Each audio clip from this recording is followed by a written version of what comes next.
예, 후보님. 후보자님, 권력형 성범죄 사건에서 피해 호소인이라는 용어 들어보셨죠? 네. 피해자 중심에 둔 용어라고 보십니까? 아니면 가해자 중심에 둔 용어라고 보십니까? 뭐 피해자를 다른 용어로 호칭하는 건 적절치 않다고 생각하고 있습니다. 그럼 피해자 중심보다는 가해자 중심이라고 저는 생각을 합니다. 네. 우리 법 체계에 없는 용어입니다. 형사소송법 등에 찾아보면 없습니다. 피해자를 피해자라고 부르지 않는 것 자체가 사실 명백한 2차 가해라고 볼 수 있을 것 같습니다. 아마 후보자님께서는 많은 이 분야에서 많은 분들을 상담하시고 또 변론하셨기 때문에 잘 아실 거라는 생각을 합니다. 어떻게 생각하십니까? 네, 그 부분에 대해서는 아까 말씀드린 바와 같이 피해자에 대해서는 피해자라고 부르는 것이 적절하다고 생각합니다. 적절하다고 생각합니다. 네. 2020년 박원순 전 서울시장 성폭력 사건 당시에 민주당 의원님들과 그리고 관계자들이 피해자를 피해 호소인이라고 해서 논란이 커졌었습니다. 저는 그때 피해 호소인이라는 단어를 처음 들었었습니다. 민주당 줄곧 강조해준 피해자 중심주의랑 정면 배치된다고 생각을 하는데 왜 이런 용어를 사용했다고 생각하십니까? 그분들의 생각을 추정하는 것은 제가 좀 어렵고 다만 제가 알고 있는 바는 민주당 의원님들과 그 당시 그동안 쭉 여성과 피해자 보호에 진심을 갖고 하셨던 분들. 그런데 이런 2차 가해에 오인될 네. 수 있는 피해 호소인이라는 단어를 썼던 건 맞다고 생각하는데 그게 아니라는 말씀이신가요? 그 용어 부분에 대해서 제가 말씀드린 바 있습니다, 네, 위원님. 알겠습니다. 그러나 저는 그 이유가 네. 우리 정치가 이제 양당 체제에서 진영만 중요해졌기 때문이라고 생각합니다. 우리가 가치를 지향해야 되는데 정당과 진영 논리만 앞세웁니다. 피해 호소인이라는 단어는 사용하면 안 되는 단어 맞습니다. 아마 동의하실 겁니다. 네. 동의하셨고요. 근데 논란이 불거졌을 때 그때 당시 후보자님께서는 민주당 윤리심판원 위원이셨습니다. 알고 계십니까? 네. 네. 근데 왜 어떤 네. 문제도 제기하지 않으셨습니까? 이 단어가 괜찮았기 때문입니까? 이런 논란이 불거졌을 때 당시에 윤리심판위원 민주당 위원이었어요. 네. 근데 왜 침묵하셨습니까? 그 당시 윤리심판원은 그 규정에 따라 운영되는 조직으로 위원님께서 말씀하셨던 부분은 윤리심판원에 제소된 바가 없기 때문에 지금 후보자이셨죠. 그런 말씀하시면 안 됩니다. 침묵하시면 안 됐다고 말씀하셔야 되는 게 맞다고 생각합니다. PPT 봐주세요.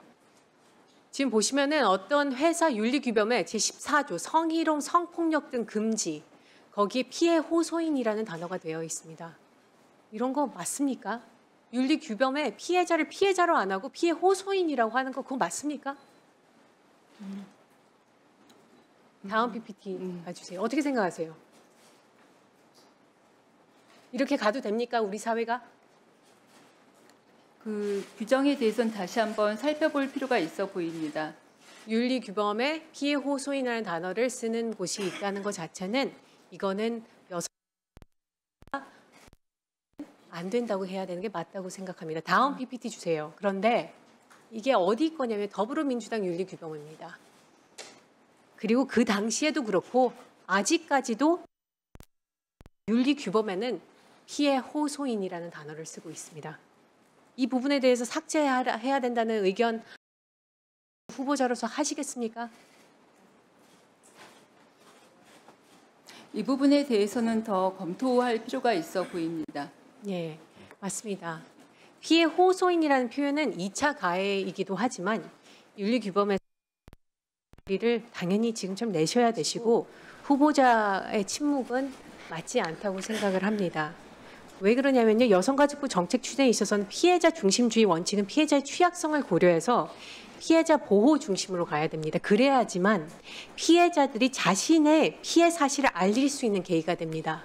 맞죠? 네. 위원님, 한 가지 좀 말씀드리면 그 당시 제가 윤리심판원 심판위원으로 재직하던 중에 윤리심판원에 제소되었던 다양한 성희롱 시간이 성폭력 별로 사건에 없어서. 대해서 예. 저희가 진심을 다해서 조사하고 이 진실을 다 의결했던 조사하셨을 것 같습니다. 여러 사건에 근데 대해서 예, 했던 아시겠지만 부분은 오해가 이런 없었으면 단어들에 합니다. 대한 부분들은 굉장히 중요합니다. 네. 피해 호소인 단어들이 본인이 민주당 윤리위원회 활동할 때 윤리규범에 담아 있었고 박원순 전 시장의 문제들이 제기됐을 때 전혀 아무 말씀 안 했다는 부분은 그거는 뼈아픈 과거로 인정해 주셔야 되시고 후보로서는 사실은 이거는 안 되고 지금도 목소리를 내서 민주당의 윤리규범에서 삭제해야 된다는 말씀을 목소리를 내셔야 됩니다. 내시겠습니까? 후보자님 제 말씀을 들으시면 됩니다. 네. 네. 내시겠습니까? 삭제해야 된다는 말씀 하시겠습니까? 제가 좀 조심스러운 점은 제가 직접 피해자를 지원할 때도 여러 관계되는 분들에게 말씀드렸던 예, 안 하시겠다는 말씀 아닙니다. 받아들이면 됩니까? 그 사건에 대한 안 하겠다는 말씀을 받아 2차 피해가 발생하는 것이 사건이 계속 거론될 때 발생할 수 있기 때문에 저희가 굉장히 조심스럽게 그 부분을 접근해야 된다. 저는 말씀을 드리고 싶고 위원님의 진심을 제가 잘 전달하긴 했습니다. 나중에 저희가 더 좋은 정책들과 제안들 할 수 있도록 조언 계속해 주시기 바랍니다.